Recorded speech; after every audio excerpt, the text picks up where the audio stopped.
ஆகாஷோட தோள்ல சாஞ்சின்னு அனு அழுறாங்க. ஆகாஷும் அவங்கள சமாதானப்படுத்துறாரு. "நீ கவலைப்படாத அனு. இதுக்கப்புறம் எந்த பிரச்சனையும் இல்ல. நம்ம வாழ்றத யாராலயும் தடுக்க முடியாது." அப்படின்னு சொல்லிட்டு ஆறுதல் சொல்லிட்டு இருக்காரு. இங்க அபிகிட்ட என்ன பண்ணாரு, நம்ம ராகவ் தேங்க்ஸ் சொல்றாரு. உண்மையிலேயே ரொம்ப தேங்க்ஸ். ஏன்னா என்னோட தம்பியோட வாழ்க்கைய நீ காப்பாத்திட்ட. அது மட்டும் கிடையாது, அனுவோட வாழ்க்கைய நீ காப்பாத்திட்ட. பெரிய விஷயம் அபி. நீ பண்ணதெல்லாம். எப்படி இவ்ளோ விஷயம் உன்னால பண்ண முடிஞ்சது? அப்படின்னு சொல்லிட்டு கேட்குறாரு. இங்க பாருங்க, அக்கறை இருந்தா எல்லாருக்குமே எல்லாமும் பண்ணலாம். குட்டி பாசம் நல்லா வாழ்ந்தா எனக்கு அதுவே போதும் அப்படின்றாங்க. கண்டிப்பா அவங்க 2 பேரும் இதுக்கப்புறம் நல்லா வாழ்வாங்க. பாவம் ஆகாஷ் எவ்வளோ கஷ்டப்பட்டுட்டான்ல. அதே மாரி அனுவும் ரொம்ப பாவம்ல. உங்க குடும்பம் எங்கள பத்தி என்ன நினைச்சிருப்பாங்க? எனக்கே ரொம்ப கஷ்டமா இருக்கு. அதெல்லாம் ஒண்ணும் இல்லங்க. நீங்க எல்லாரும் எங்களுக்கு சப்போர்ட்டா இருக்கீங்கல்ல. அப்புறம் அதெல்லாம் ஒண்ணும் தான் எங்க வீட்ல நினைக்க மாட்டாங்க அப்படின்றாங்க. உடனே உண்மையிலேயே நீ பண்ணது ரொம்ப பெரிய விஷயம் அப்படின்னு சொல்லிட்டு கைய பிடிக்கிறாரு. அப்படியே தன்னையே மறக்குறாங்க அபி. அப்படியே ராகவையும் பார்த்துட்டு இருக்காங்க. ராகவ் அபிய பார்த்துட்டு இருக்காரு. உடனே சரி ஓகே, எனக்கு தூக்கம் வருது அப்படின்னு சொல்லிட்டு அபி ஓடி போயிடுறாங்க. உடனே ராகவ் சிரிக்கிறாரு. "இன்னும் கொஞ்ச நாள் தான் அபி. அதுக்கப்புறம் பாரு, நானும் நீயும் எவ்வளோ நேரம் பேச போகிறோம்னு சொல்லிட்டு அப்படின்னு சொல்லிட்டு யோசிக்கிறாரு. இங்கே என்ன பண்ணுறாங்க, இந்த மாதிரி என்னை உள்ளே விடுங்க அப்படின்னு சொல்லிட்டு பிரச்சனை பண்ணிட்டு இருக்காங்க சுந்தரி. சுந்தரி, நான் உள்ளவே விட மாட்டேன். இதுக்கப்புறம் நீ உள்ளே வந்தீங்கன்னா அப்புறம் அவ்வளோதான் அப்படின்னு சொல்லிட்டு இருக்காரு அவங்க வீட்டுக்காரு. இங்கே ஆகாஷோட அப்பா ரொம்ப பிரச்சனை பண்ணதால எல்லாருமே பார்க்குறாங்க.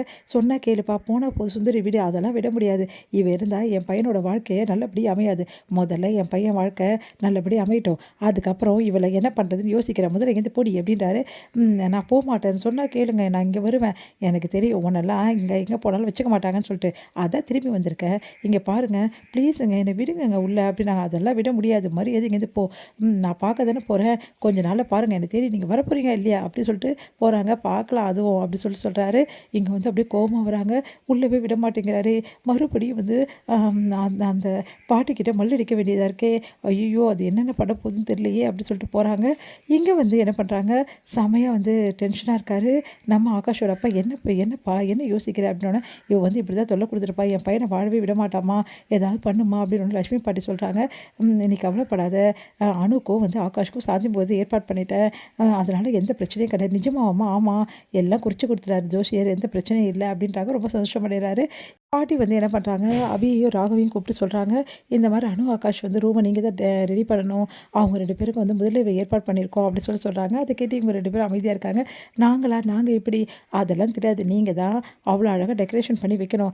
ஏன்னா இப்போ அஞ்சலி இருந்தால் எல்லா விஷயத்தையும் அவள் பார்த்துப்பா.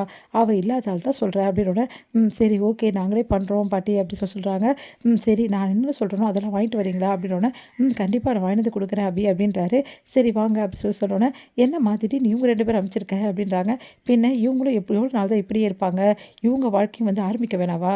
அதனால் அவங்க ரூமையும் ரெடி பண்ண சொல்லியிருக்கேன்" அப்படின்னோடனே அதிர்ச்சி அடைகிறாங்க. "என்னம்மா சொல்கிற? இது அவங்களுக்கு தெரியுமா?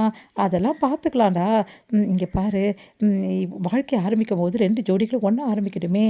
கண்டிப்பாக ஆரம்பிப்பாங்க. சரிம்மா, அணுவும் ஆகாஷும் ஆரம்பிச்சிடுவாங்க. ஏன்னா அவங்களுக்குள்ளே இருக்க கருத்து வேறுபாடுகள்லாம் முடிஞ்சு போச்சு. ஆனால் அபியும் ராகவும் ஆரம்பிக்கிறதுக்கு வாய்ப்பு இல்லையேம்மா.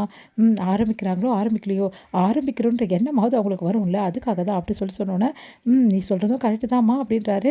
இங்கே செமையாக டென்ஷன் ஆகிறாரு முரளி. "என்னது, அபி ஆகாஷ்க்கு ராகவ் அபி 2 பேர் ரூமையும் ரெடி பண்ண சொல்லியிருக்காங்களா?" அப்படின்னு சொல்லிட்டு அந்த வேலையாட்கள் மேலே செமையாக டென்ஷன் ஆகிறாரு. "நிஜமாவா சொல்கிறீங்க?" "ஆமாயா, அதான் நாங்கள் ரெடி பண்ணிகிட்ருக்கோம்" அப்படின்னோடனே செமையாக டென்ஷன் ஆகிறாங்க. பார்த்தா அந்த அத்தை வரை வெளியே போயிடுச்சு. இப்போ நான் என்ன பண்ணுறது? இது நடக்கக்கூடாதே, ஏதாவது ஒன்று பண்ணியே தீரணுமே அப்படி சொல்லிட்டு செமையாக எட்டி எட்டி பார்த்து அவங்க ரூமை செமையாக டென்ஷனாகி அப்படியே கத்துறாரு.